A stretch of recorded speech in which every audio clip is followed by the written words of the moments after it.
Hello everyone. Continuation from 2nd Chronicles chapter 32, starting with verse 13. Do you know what I and my fathers have done to all the people of the other lands? Were the gods of those nations ever able to deliver their land from my hand?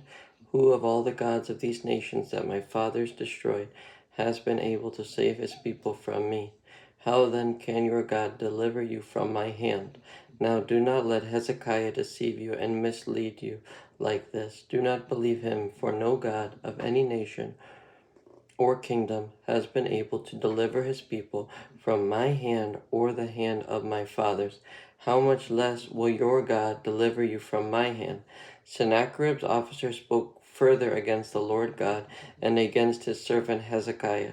The king also wrote letters insulting the Lord, the God of Israel, and saying this against him.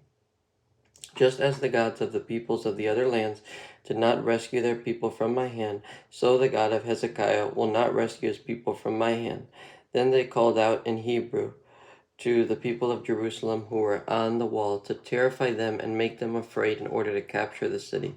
They spoke about the God of Jerusalem as they did about the gods of the other peoples of the world, the work of men's hands.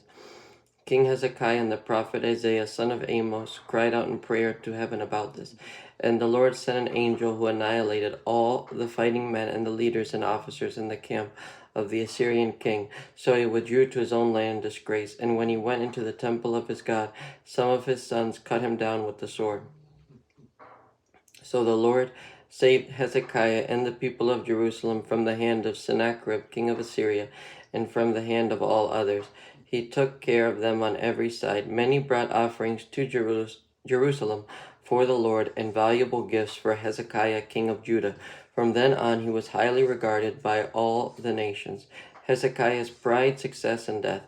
In those days, Hezekiah became ill and was at the point of death.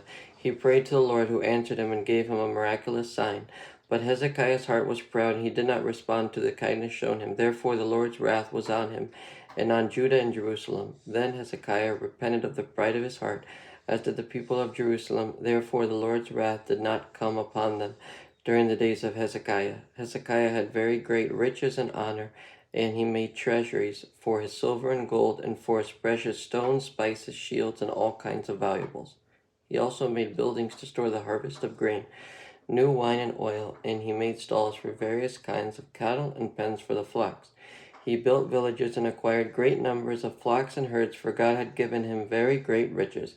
It was Hezekiah who blocked the upper outlet of the Gihon spring and channeled the water down to the west side of the city of David. He succeeded in everything he undertook, but when envoys were sent by the rulers of Babylon to ask him about the miraculous sign that had occurred in the land, God left him to test him and to know everything that was in his heart.